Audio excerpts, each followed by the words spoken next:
Okay, so get this. Today we are diving headfirst into the AI revolution. We're talking massive changes coming our way, the kind that could completely change, well, everything.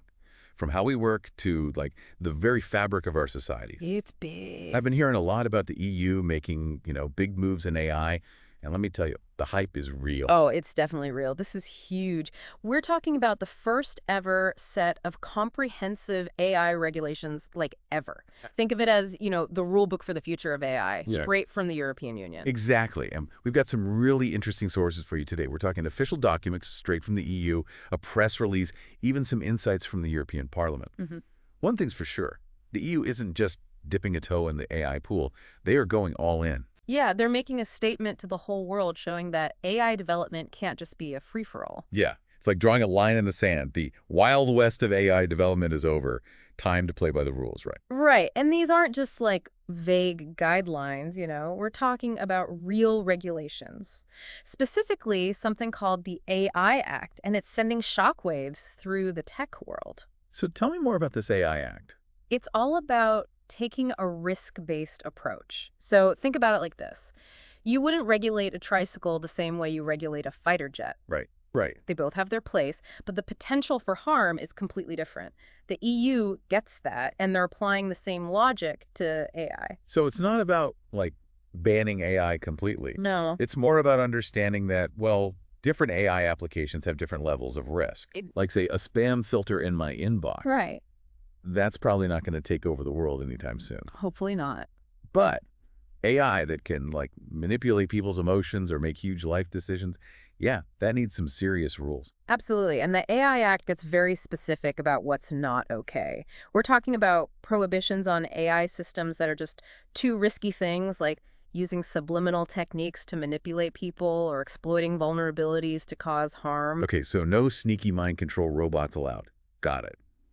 But seriously, this whole idea of putting AI into categories based on risk is interesting. How does that actually work in practice? Well, they've pinpointed specific high-risk AI systems that are going to face really strict regulations. We're talking about things like AI used in really important areas like transportation, energy grids. Right, if something goes wrong there, it's a big deal. Exactly. Huge consequences. Same goes for AI in Mhm. healthcare, education, law enforcement areas where decisions have a massive impact on people's lives. Makes sense. You want safeguards to prevent any unintended consequences. So with all this talk about regulating AI, it begs the question, why is the EU taking the lead here? Like, why them? The EU has, well, kind of a history of being ahead of the game when it comes to regulating the digital world. Yeah, true. Remember GDPR? Oh, right. The General Data Protection Regulation. Exactly. Yeah, that was like a big deal online a few years back. Huge. And now, it's like a model for data privacy regulations all over the place. That's true.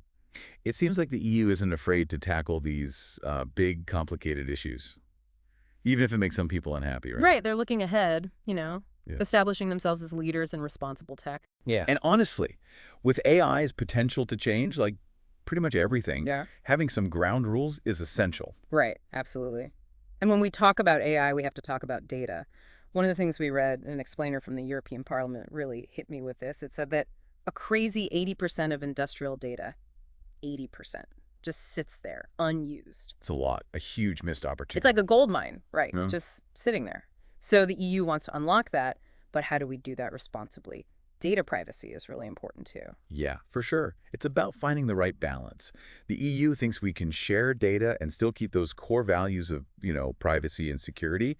And if we do, the possibilities are really incredible. Okay, like what? Give me an example. Well, imagine using that data to speed up the green transition, optimize energy grids, design smarter cities, even develop new materials, but with less environmental impact. Wow. So we're talking about like bigger things than just making AI smarter, right? Mhm. This is about using data to build a better future for everyone. Absolutely.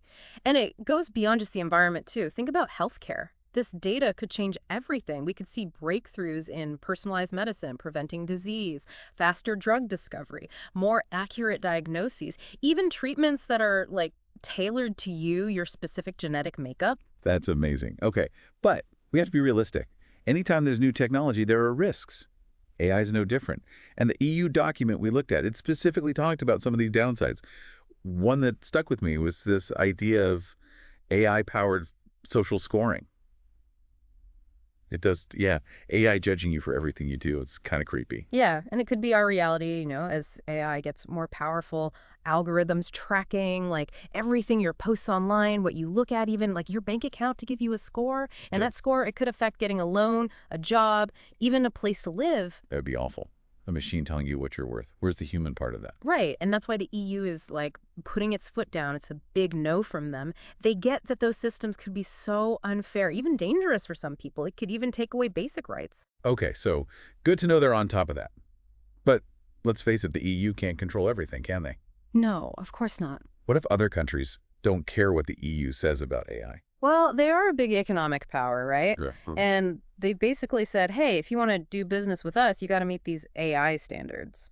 So play by our rules or go home. Pretty much, yeah. That gets companies' attention. It does. But it's more than just that, right? Huh. It feels like the EU wants to set a good example, hoping that others will follow their lead. Definitely. And we're starting to see that more and more countries are thinking about the ethics of AI now, like what's right and wrong. And the EU's leading the way. That's good to hear. So what's the bottom line for everyone listening? What should they be thinking about as AI becomes, more a part of everyday life? I think the big thing is we're all part of this AI thing, right? The choices we make as people, businesses, and as a planet that's going to decide what happens with AI. And the EU's message is clear. We got to build an AI future that's good for everyone, not just a few. Really powerful message. So to everyone listening, keep asking those tough questions, stay informed, and let's all work together to make sure AI reflects, like, our best selves. Thanks for joining us on this deep dive today. See you next time.